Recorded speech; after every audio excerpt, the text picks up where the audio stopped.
तो ये आपने जो एक मिशन शुरू किया है कि पर्यावरण से रोजगार का जो एक सपना है, जो इस मिशन के एक और किरदार है मोहनलाल वर्मा जी। मोहनलाल जी, ये जो आपका जैसे नानजी भाई ने जिक्र किया कि पर्यावरण से रोजगार की बात हम कर रहे हैं, तो ये पर्यावरण से रोजगार किस तरह से आप देना चाहते हैं? प्लांट्स के जरिए कैसे रोजगार मिलेगा? देखिए, ऐसा है जी, हमारे यहाँ पेड़ पौधों को चैतन्य के रूप में स्वीकार किया गया है। हमारी संस्कृति के अंदर, जी, हमारी संस्कृति के अंदर कल्पवृक्ष का वर्णन आता है कि उस कल्पवृक्ष के नीचे यदि आप जाके बैठते हो तो आप जो भी कल्पना करते हो वो साकार होती है। हमारे यहाँ प्रकृति के संरक्षण के प्रति शुरू से ही ध्यान दिया गया है। महिलाएं श्रावण मास में जो वन सोमवार का व्रत रखती है, उसके पीछे भी पर्यावरण संरक्षण का ही संदेश है। लेकिन आधुनिकता को जब लोगों ने अपनाया तो ये संदेश लुप्त होने लगा। आशापुरा मानव कल्याण ट्रस्ट ने प्रकृति के प्रति जो प्रेम है उसको पुनः जागृत करने के लिए ये सारा कार्य किया है। और यहाँ जो औषधीय पौधों की और फलदार पौधों की जो योजना बनाई है कि उनको यहाँ विकसित किया जाए, यहाँ का जो चरागाह है इस कालिंजर पंचायत का, उस चरागाह के अंदर और जो बेनामी भूमि है ये आशापुरा मानव कल्याण ट्रस्ट की जो गांव की जमीन जो है आसपास का एरिया पूरा माना जाए, उसको हरा भरा किया जाए। और फिर यहाँ लोगों को जो वन की जो उत्पाद हों उन उत्पादों से उस उत्पादन को हम आम आदमी तक पहुंचाएं, उससे जो अर्निंग हो उस अर्निंग के माध्यम से लोगों के लिए रोजगार के संसाधन यहाँ विकसित किए जाए और इसको आत्मनिर्भर और स्वावलंबी गांव का, आर्थिक रूप से स्वतंत्र गांव का स्वरूप हम प्रदान कर सकें इस कालिंजर पंचायत को सहकारिता के माध्यम से, जिससे कि लोगों को रोजगार भी मिल सके, सहकारिता का विकास भी हो सके और लोगों की जो लाइफ स्टाइल है उसके अंदर परिवर्तन आ सके। ये सारा काम इस आशापुरा मानव कल्याण ट्रस्ट के माध्यम से हम करना चाहते हैं। आगामी जो पन्नाधाय की जयंती आ रही है, राष्ट्रमाता पन्नाधाय की 8 मार्च को, उस समय यहाँ एक लोक रंग महोत्सव मनाने की हमारी प्रस्तावित योजना है। तो ये तो मोहनलाल जी आपका बहुत अच्छा कि जो कोऑपरेटिव की आप बात कर रहे हैं यहाँ पे कि जो मेडिसिनल प्लांट की यहाँ पर फार्मिंग हो। तो नानजी भाई, यहाँ पर हम बात करें ये जो मेडिसिनल प्लांट का उस एरिया में खेती शुरू हो, इसको आगे बढ़ाएं, इसके लिए क्या प्लान आपके, कैसे लोगों को जोड़ेंगे आप इससे? हम लोग यहाँ की कृषि उद्योग के लिए, किसानों के लिए यहाँ का हमारे जो कृषि विभाग केंद्र हैं उसे मदद ली जा रही है। कृषि विभाग केंद्र अपना पूरा का पूरा जोर जो है इस पंचायत के ऊपर दे रहा है और तन मन से वो कृषि विभाग केंद्र हमारे साथ लगा हुआ है।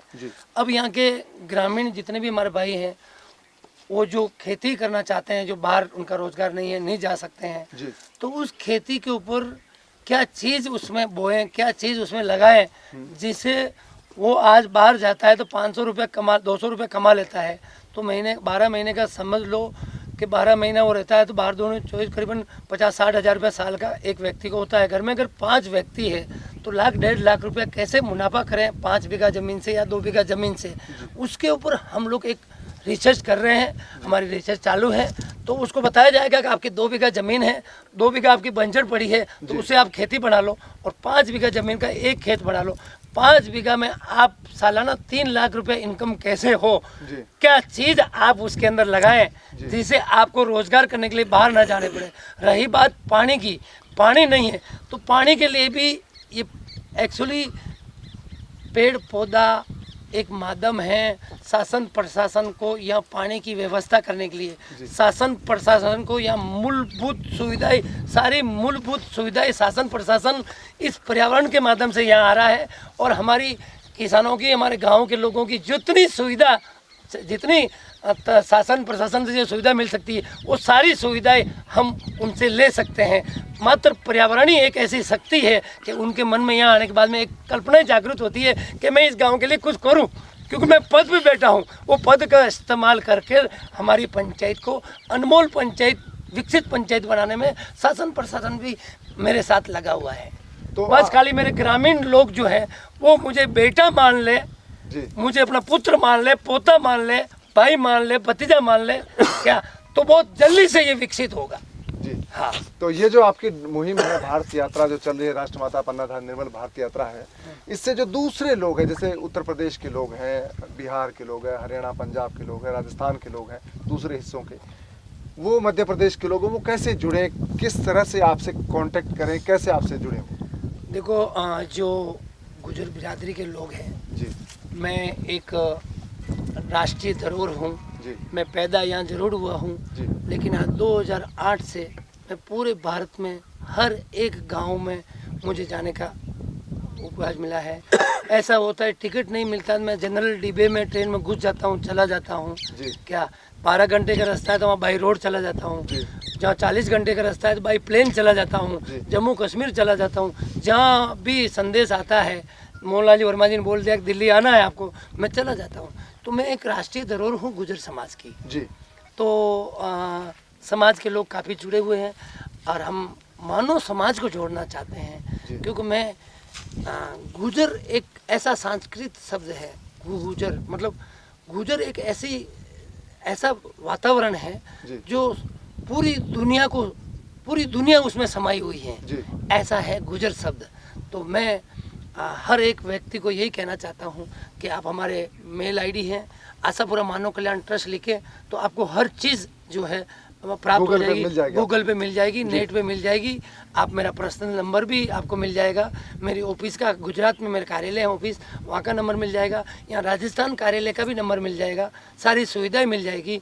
आप एक बार कॉन्टेक्ट करने की कोशिश करें और आप हमें इस पर्यावरण के प्रति और इस योजनाओं के प्रति और आशापुरा मानव कल्याण ट्रस्ट एक सुंदर कार्य करे मानव प्राणी के बीच में और हजारों इस धरती पे पैदा होने वाले जीव जंतु, कीड़े मकोड़े, पशु पक्षी, सबका अच्छा हो और सबको भोजन मिले, सबको छाया मिले, सबको पानी मिले और सबको जीवन दान मिले।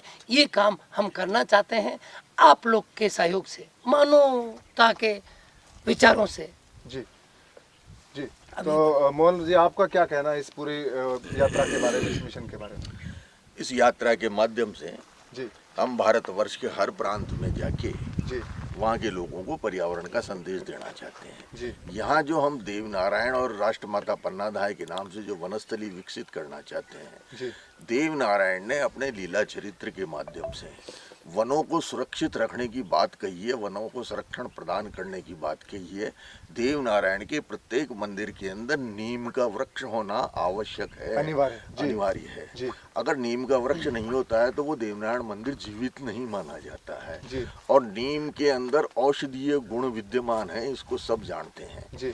पुराने समय में हमारे यहाँ ओरण और वनी छोड़ने की परंपरा गांवों में रही है, जी। वो आज लुप्त हो गई। जी। तो इस देवनारायण वनी को विकसित करके हम पूरे देश भर के समाज को दोबारा से एक उनकी स्मृति के अंदर वो संदेश को, देवनारायण के संदेश को जागृत करना चाहते हैं, प्रचारित करना चाहते हैं। और उस काम के अंदर क्योंकि मैं स्वयं राजस्थान गुर्जर महासभा का प्रदेश कार्यकारी अध्यक्ष हूँ, भारतीय गुर्जर परिषद के अंदर मैं पैटर्न हूँ, अखिल भारतीय गुर्जर महासभा के साथ में मैं जुड़ा हुआ हूँ और गुर्जर इतिहास भाषा साहित्य शोध संस्थान के माध्यम से मैं जुड़ा हुआ हूँ। तो ये जो प्रोजेक्ट है, ये जो कल्पना है जिसको हम साकार करना चाहते हैं, उसको एक मॉडल के रूप में विकसित होकर करके हम पूरे देश को दिखाना चाहते हैं कि देवनारायण का संदेश कैसे पूरे देश के अंदर प्रचारित हो। आज WCPA एक अमेरिका की संस्था है जी। उसके अध्यक्ष ग्लेन टी मार्टिन पिछले समय में राजस्थान में आए थे और राजस्थान के 3 बड़े शहरों के अंदर उन्होंने देवनारायण के ऊपर सम्मेलन आयोजित किए थे और देवनारायण के लीला चरित्र की सारी बातें सुनने के बाद में वो इतने प्रभावित हुए कि उन्होंने हमें ये कहा कि WCPA के माध्यम से हम दुनिया के 92 राष्ट्रों के अंदर देवनारायण के संदेश को पहुंचाएंगे। तो इसके माध्यम से हम प्रकृति के प्रति आज जो धरती का जो पर्यावरण चेंज हो रहा है, प्रदूषण हो रहा है, वायुमंडल में परिवर्तन आ रहे हैं, क्योंकि ये चीज़ें मनुष्य के जीवन के लिए और देश धर्म और संस्कृति को रखने के लिए आवश्यक हैं। तो उस सारे के लिए हम एक प्रेरणा स्रोत के रूप में इस स्थान को विकसित करना चाहते हैं। तो ये जो मुहिम है बहुत बड़ी है, ये खाली एक समुदाय तक जुड़ी हुई नहीं है। तो इस मुहिम के साथ पूरा भारत, मैं तो यूँ कहूँगा कि पूरी जो भी लोग इसको देख रहे हैं, दुनिया है, वो जुड़े। और इसके साथ जुड़ने का सबसे जो बड़ा माध्यम है वो है कि इस वीडियो के जो डिस्क्रिप्शन में लिंक दिया है आशापुरा मानव कल्याण ट्रस्ट का, उस पर आप क्लिक करेंगे तो उस लिंक पर आप वेबसाइट पर पहुंचेंगे। वहां पर पूरी जानकारी है, पूरी डिटेल है ट्रस्ट के बारे में। नानजी भाई का नंबर है, आप उनसे कांटेक्ट कर सकते हैं, उनसे बात कर सकते हैं।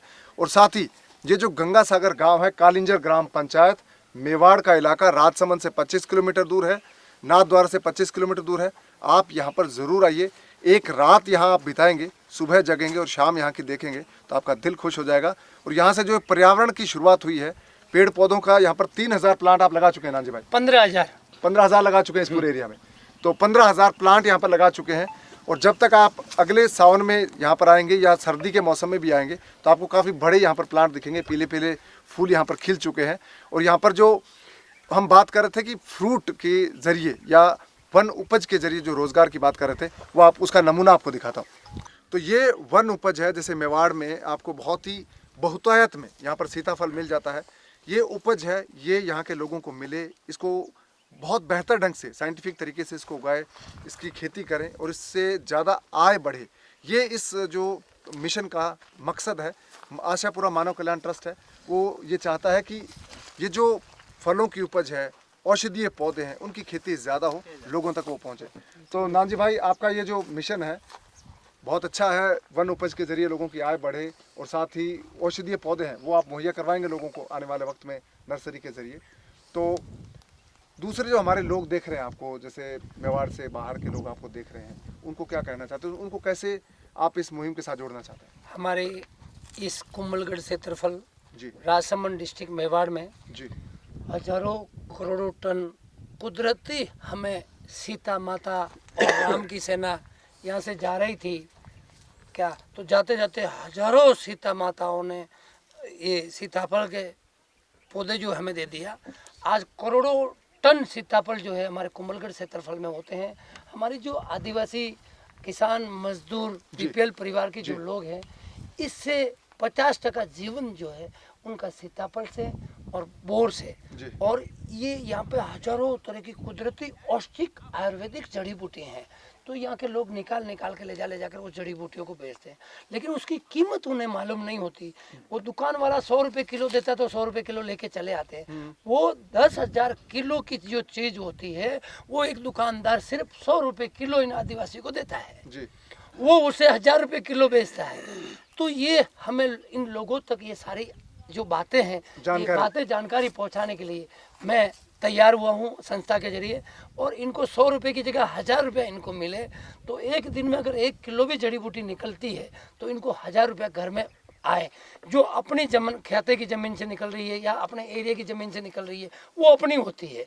ये चारागाह जमीन पे वो भी ग्राम वासियों के लिए, ग्रामीण लोगों के लिए ही है, सरकार लेने नहीं आती है। वो भी आपके रोजगार के लिए है। चारागाह जमीन है वो भी आपका जीवन चलाने के लिए है, आपकी गाय भैंस बकरी के लिए है, आपका जीवन को अनमोल मजबूत बनाने के लिए सरकार ने चारागाह जमीन छोड़ी है। तो ऐसी जमीन से हमें ऐसे ऐसे फल प्राप्त होते हैं। तो हम हमारे गांव वालों को और हम पौधे बांटते हैं, जिसको जैसा पौधा चाहिए वैसा देते हैं। कुछ इसका मूल्य है, पहले हम लोग फ्री ऑफ देते थे 5-7 साल से। अब हमने इसकी कुछ जितनी लागत लगती है पौधे को बड़ा करने की उतनी लागत ली जाएगी, जिससे वो मन से और दिल से उस पौधे की रखवाली करेगा और उसे बड़ा करेगा जी। तो हम हर तरह का पौधा आने वाले 2 साल बाद में यहाँ हर साल 1 से 1.5 लाख पौधों का निर्माण किया जाएगा इसी नर्सरी के ऊपर। यहाँ नर्सरी बन रही है बड़ी, सरकार ने भी आदेश दिया है जी। तो नर्सरी बहुत बड़ी बन रही है। इस नर्सरी से हम लोग पूरे राजसमंद डिस्ट्रिक्ट को ऐसे ऐसे जड़ी बूटी के पौधे देंगे। हम जंगली पौधे बहुत कम संख्या में, क्योंकि जंगली पौधे सरकार की नर्सरी में हर तरह के मिल जाएंगे। जो सरकार की नर्सरी पौधा नहीं तैयार कर सकती, औषधिक महंगा पौधा, वो पौधा हम यहाँ तैयार करेंगे। नहीं तो हम बाहर से मंगाएंगे, लेकिन पूरे राजसमंद को और पूरे राजस्थान को हम इसका फायदा अवश्य देंगे। अगर कोई हमसे जुड़ना चाहे और हमसे कांटेक्ट करना चाहे तो हम आने वाले समय में पौधे भी यहाँ से तैयार करके देंगे जी। तो ये आशापुरा मानव कल्याण ट्रस्ट है, इसके जरिए आप जुड़ सकते हैं। इसके लिए जुड़ने का सबसे आसान तरीका है, इस वीडियो के डिस्क्रिप्शन में लिंक दिया है, उस पर क्लिक करेंगे तो आप वहाँ पर जो वेबसाइट है उससे वहाँ पर आप कांटेक्ट कर सकते हैं। वहाँ पर नंबर मिलेगा, आपको लोकेशन मिलेगी, सब चीज़ें मिलेगी। और इस ट्रस्ट के बारे में और क्या जानकारी आप चाहते हैं वो सब कुछ आपको मिल जाएगी। तो आपसे मुलाकात होगी दोस्तों अगले वीडियो में, जिसमें हम जानेंगे कि आशापुरा मानव कल्याण ट्रस्ट है वो भारत का पहला राष्ट्रमाता पन्नाधाय मंदिर बनाने जा रहा है, और इस मंदिर में आपकी क्या भूमिका हो और आपका क्या योगदान होना चाहिए, ये सब हम जानेंगे उसके बारे में। और पन्नाधाय माता के बारे में पूरी डिटेल आपको मिलेगी, और ये मंदिर क्यों ज़रूरी है, क्यों बन रहा है, सब कुछ आप यहाँ पर अगले एपिसोड में जानेंगे। नानजी भाई हमारे साथ रहेंगे, और यहाँ जो मेवाड़ की धरती के लोग हैं ये भी हमारे साथ रहेंगे। तो आप बने रहिए, अगले एपिसोड में मुलाकात करते हैं।